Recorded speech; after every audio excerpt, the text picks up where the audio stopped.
We are here today to ensure future protections for kids, youth, and everyone when it comes to the spread of predatory practices in online gaming and the significant financial consequences that it can have on families and has been having on families around this nation. Ladies and gentlemen, welcome back to Gaming with me, Tony Mo, and we're here today doing a little bit of a PSA. They want to make as much money as humanly possible. In the battle against loot boxes, we've had victories and we have had losses. Belgium declares loot boxes are gambling and therefore are illegal. But you can also buy loot boxes with real friggin' money. They rely on the addicts, the people who have an incredible impulse to consume, to buy a product, to buy an item day after day. We already paid $60! Not enough! It's just a damn shame. Everyone's incentivized to just fork over money for loot boxes. There needs to be some ground rules to limit how far they can push the envelope.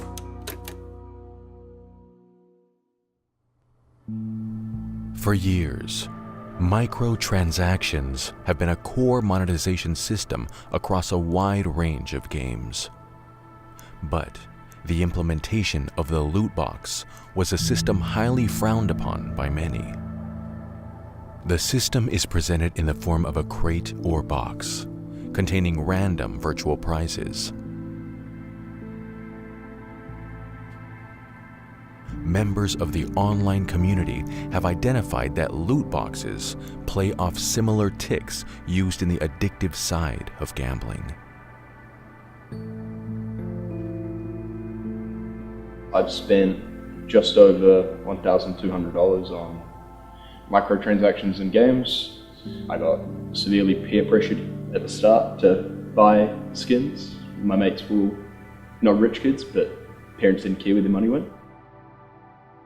In League of Legends, I've spent just over $1,000, but I've spent 4,000 hours in game.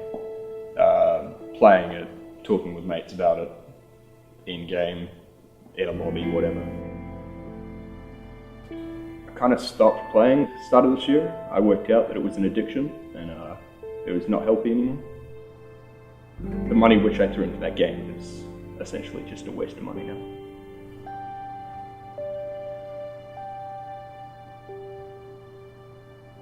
I know from experience with friends and family that their young kids are kind of spending money onto mobile games. My little brother, who had gotten card details from mum, spent $120 in one day on it when he was about 11. His reasoning was, I wanted to get better. I wanted to be closer to like my friends who spend more time on the game.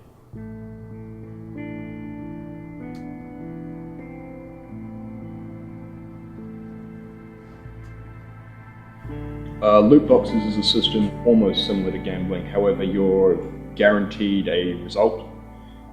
Essentially you're given reward based on a random chance, going down the tiered list of weapon skins or weapons in some games, going from a legendary rank down to a common rank, and from that there is an addictive quality in that the games don't disclose the drop rates for these items, so you could get one in every 100,000 for a legendary drop, or 1 in 100 depending on the game. I've got mates who have spent thousands of dollars on these. One of my friends, Ethan, who spent just over $1,500 probably in games buying cosmetic items. However, he's not one to buy hugely into the loot box ideas. As much as it's an interactive thing, it doesn't exactly interest him.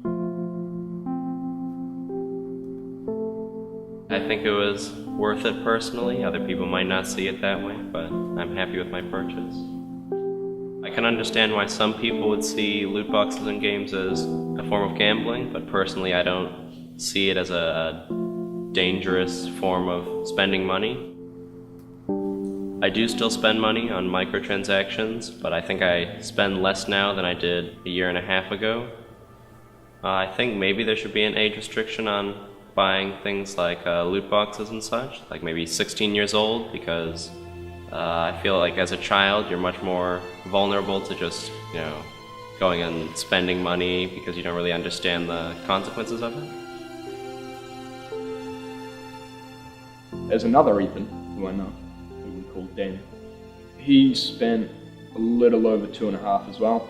He has spent it pretty much exclusively in one game, and he is yet to get one of the rarest skins, which is loot box exclusive, and he's opened maybe 200, 300 loot boxes, each one costing about $1. Personally, the randomness of that and the addictiveness that comes with it, in my opinion, is gambling to a degree. But it only affects some people. Like myself, I've only spent probably $5-10 on loot boxes over 3-4 years of gaming, because I just don't see the interest in them. And if the game gives them out for free, why not just use the ones they give you for free? Loot boxes, I feel like having a discussion with family is a good idea, because it does have an addictive quality. It's like how, I know I've tried to talk my mate out of buying them because his parents don't care, really. Personally, I don't want to see him just wasting his money on something which I don't think will last him more than a year's worth of entertainment. You have to go to university in a year, you have to buy a car, be able to pay rent, and you still spend a couple $100 a month on video games. Our world is changing.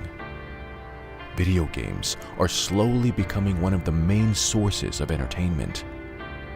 Games are expected to make money over the course of their lifetime, rather than during initial sales, as the initial price has stayed at around $60 for years, whilst development costs have been progressively rising. Thanks to the microtransaction systems, developers are able to support the games for years to come, while still maintaining a profit. But these systems can come with the heavy cost of addiction and can cause great damage on individuals' lives. Are these microtransactions worth it? Or should we look for a new way to monetize games?